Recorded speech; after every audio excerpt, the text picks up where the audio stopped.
김성태 전 회장이 태국에서 체포돼 들어올 때 뭐라 그랬습니까? 본인 입으로.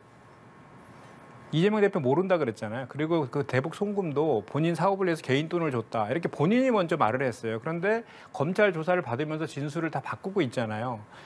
딱 그 유동규 씨의 태도랑 너무 판박인 거예요. 유동규 씨도 그 횡령과 배임 혐의로 1년 동안 재판받다가 갑자기 1년 뒤에 이제 석방돼 나오면서 대선 자금 전달한 거로 이렇게 진술을 바꾸면서 석방돼 나오잖아요. 그러면서 그 검찰에 우리는 이제 그 조작 수사라고 보는데 조작 수사에 본인의 형량을 낮추기 위해서 대단히 협조적인 태도를 지금 일관하고 있지 않습니까?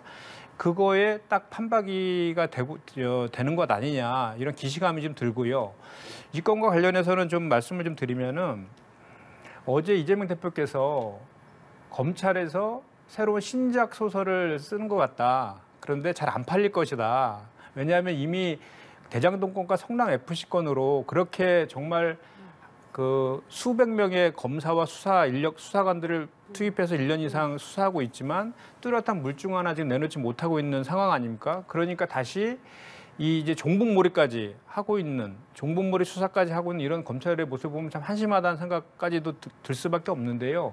이 내용을 보면 이런 거 아닙니까? 2019년도 1월, 4월, 11월 달에 800만 불을 북한에다가 줬다는 것인데 그중에 1월, 4월에는 500만 불을 줬는데 이거는 그 대북 사업, 그러니까 스마트팜 사업을 지원하기 위해서 줬다는 거고 그 300만 불은 이제 이재명 대표의 방북 그 경비를 지원하기 위해서 줬다 이렇게 진술을 했는데 그거는 그 당시에 그 남북 관계를 보더라도 사실이 아니라는 게 금방 확인이 됩니다. 왜냐하면 그 2019년도는 2월 달에 이제 하노이에 북미 정상회담이 그 성사가 안 되면서 대단히 남북 관계가 경색되어 있었어요. 다들 아시겠지만. 그래서 네, 뭐 평양 그 선언 1주년 행사에 김정은이 참석도 하지 않았고 또 월드컵 예선전도 무관중 경기로 치를 정도로 경색되어 있었거든요. 그런데 그럴 때 1월, 4월 달에 스마트팜 사업을 위해서 500만 불을 전달했다는 것은 그 당시에는 유엔에서 대북 제재를 해서요.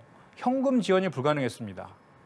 그래서 그 이제 경기도도 당연히 접경 지역이고 남북 교류 협력 법에 의해서 그 남북 교류 사업이라든지 이런 것들은 추진하는 게 당연한 거예요. 강원도도 마찬가지로 다 했기 때문에.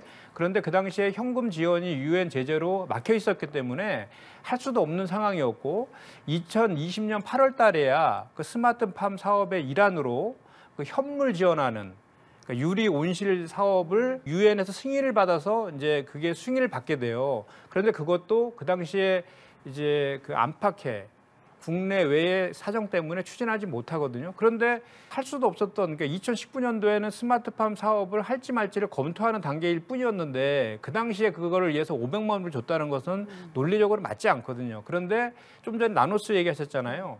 그 나노스가 쌍방울 그룹의 계열사인 나노스가 2019년 5월 달에 북한과 협력 사업을 하겠다는 협약서를 체결하거든요.